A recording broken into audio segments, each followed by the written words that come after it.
We just finished talking about some of the shooting basics, and now it's time to put it all together. So in this lesson, we're going to be showing you how you can create an image for your Instagram feed. Now we're ready to set up, and I have my camera in hand, so I'm going to show you how we tether to our laptop.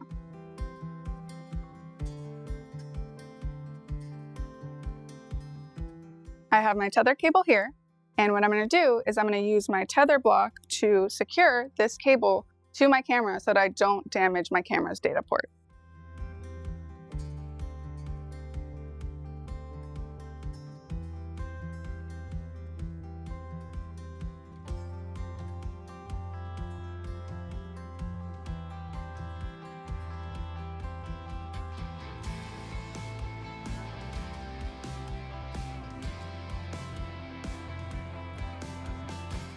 I've secured my cable to my camera, and now I'm going to grab my tripod's base plate and I'm going to attach it. I have already set up my tripod where I want it, so I'm going to go do that now.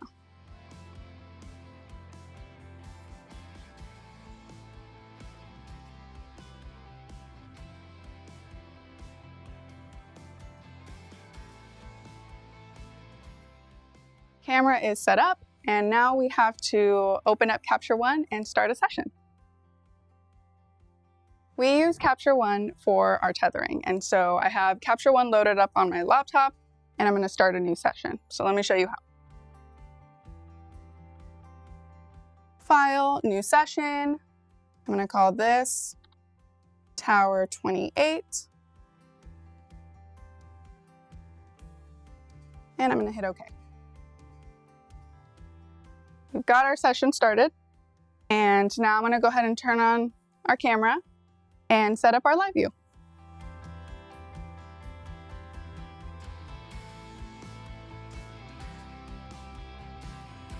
Okay.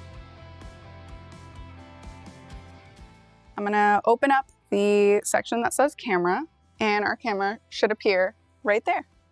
And the camera settings that we have set are the shutter speed 1/125th, we have aperture f13, and we have an ISO of 125. Now I'm going to turn on the live view mode, and this is going to help Ellie a lot. She's the styling queen, and she's going to set up our scene and make it beautiful. So one thing about using the live view mode is that when you have your regular settings on, it's usually going to be black, so you have to adjust either the aperture or the shutter speed so that you can actually view what you're seeing. So I'm going to do that now.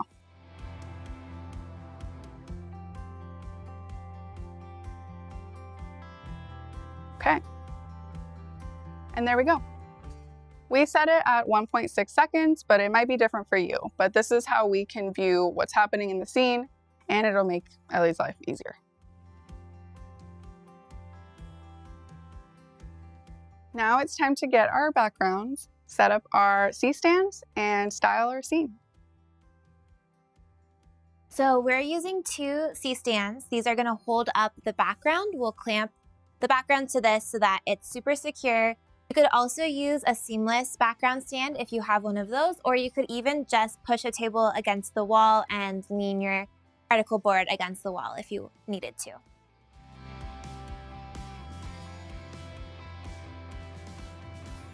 So now we're going to position the camera before we add too many things into the scene, because we're going to be putting sand on the bottom of the scene, and we don't want to just dump sand everywhere because probably over there is not even going to show in the shot. So we're going to set up the camera how it's going to be, and then we'll know exactly where we need to put the sand so we don't make as much of a mess.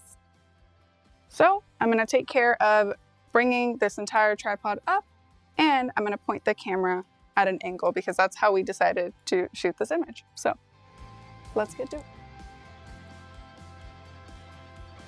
Got the camera secured, and now I'm going to zoom in. Ooh, yes. Yeah, that's good. Yes. So now we're ready to start placing the props and the products into the scene. We have this board down just to protect our table, and we're going to place one of our pieces down first, and then we're going to kind of fill the sand around it and hopefully not get it everywhere. We'll see how it goes. We take our cleaning very, very seriously, and I have microfiber cloth right here because I'm going to clean our entire set. And we've also got gloves because we have to make sure that we don't get any smudges or oils on any of our props or products.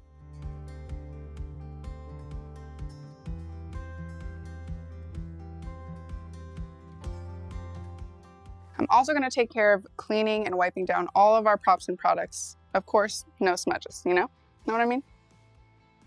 So this piece is going to be on top of the sand that's going to be on the bottom, but if we just put it directly onto the sand, it's probably going to be uneven because sand is not a super flat surface. So we're going to put a block underneath it to hold it up super straight and stable, and then we'll fill the sand in underneath of it.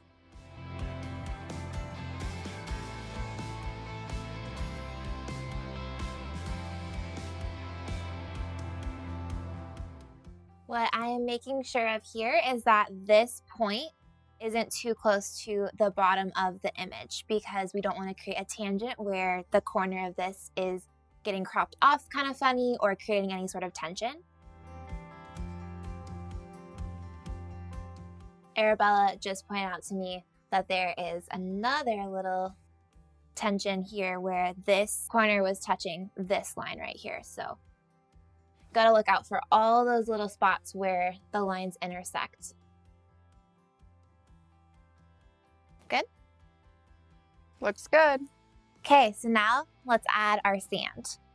We also have our shoot plan that we made, and we're going to be following that very closely. So I'm going to open up to our page for this image, which is right here.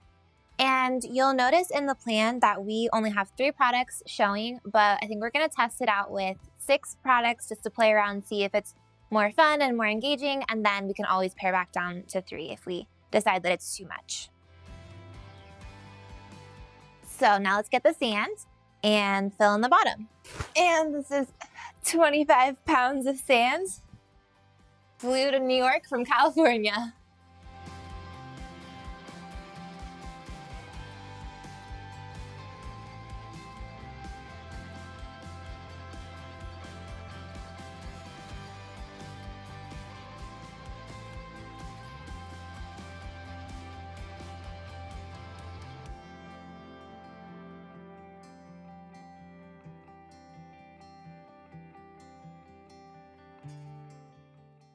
Okay, now we have all of our sand in place, but we got a little bit on this piece that we're using. So do you want to grab a paintbrush and we can brush it off? Yep.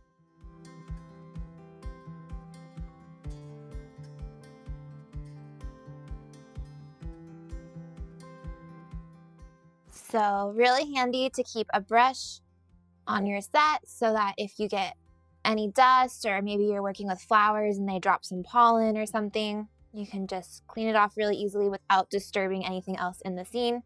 Because if we were to use the microfiber cloth right now, we can move all of this and ruin everything that we just did. I'm going to put gloves on again. And while I do that, I'm going to give you the products to clean.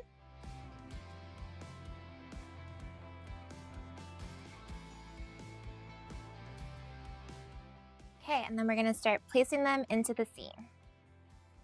We have 2 of each color of these products, and so we're going to want to distribute those colors throughout the scene so they're not all grouped together. Like we mentioned, we take cleaning very seriously, and especially if you have a lot of clear products, so gotta make sure you get all those smudges out.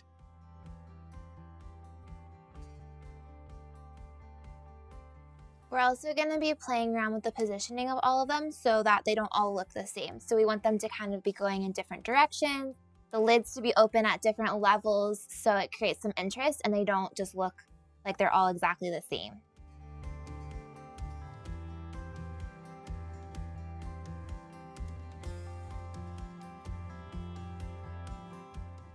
So now I am just checking all the placement on the screen to make sure that they look the way that I want them to and that they're all different.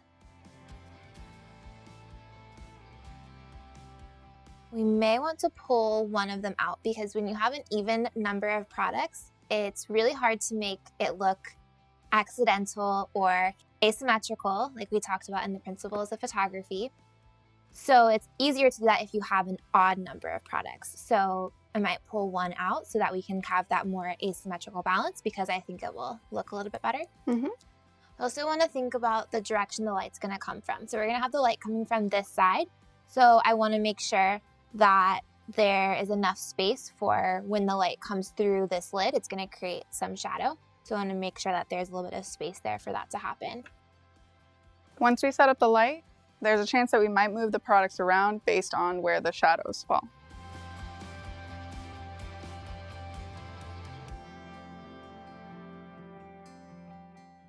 We've got our products in place.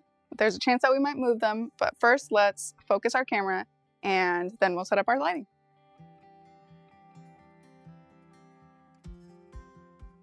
We've got our products in place, and as we mentioned, this is a shot that we are planning for the Instagram feed, so it is meant for a square format.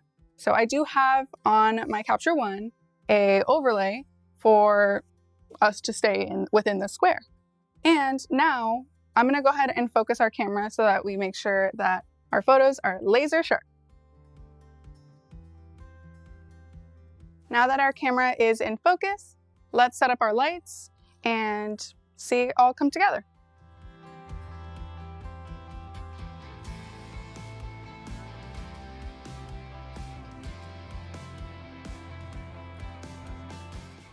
For this shoot, we are using ProPhoto strobes, and in my hand I have the ProPhoto Air transmitter, and I also have the ProPhoto OCF zoom reflector, and this is going to be great for our strobe because it's really going to define the light and also really just create harsher shadows.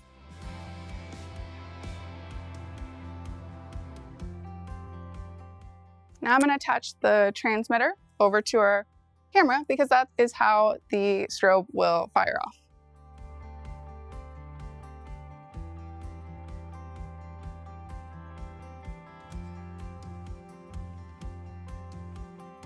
Now it's time to set up our light.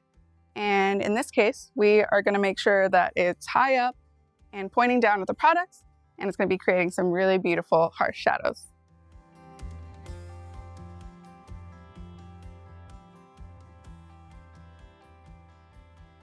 Just a fair warning, this strobe does create a little bit of noise because of the fan, so that's something to consider if you're doing a commercial video shoot. I'm going to set this strobe to a power of 6.5. That's the sweet spot for us, and I'm going to move it right into the spot that I want it.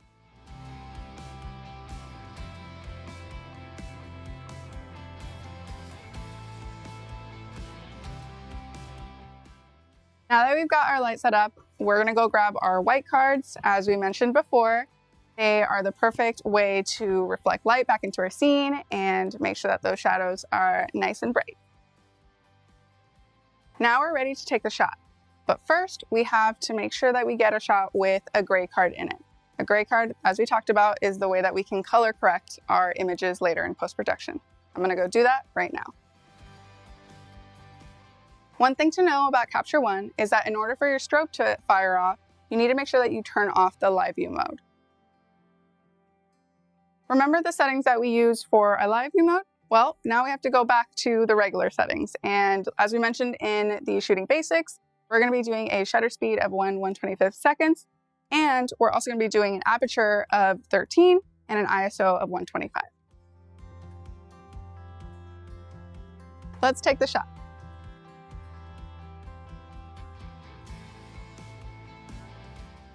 All right, so the light is a little bit bright. So I'm going to up our aperture to make sure that everything is exposed correctly. So we're gonna make some adjustments to the products now that we see what they look like with the lights on them. I can see that these two in the back are kind of pointing the same direction, and so are these two in the front. So I'm gonna adjust them so that they're a little bit more asymmetrical and not too much the same. And with that, I'm gonna turn on live view again.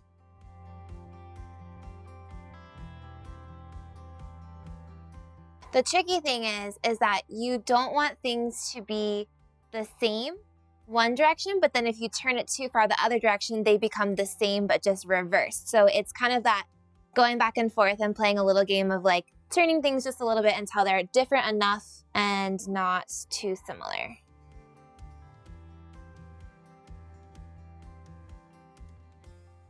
Let's take another shot, but before we do that, let's put our white card back on.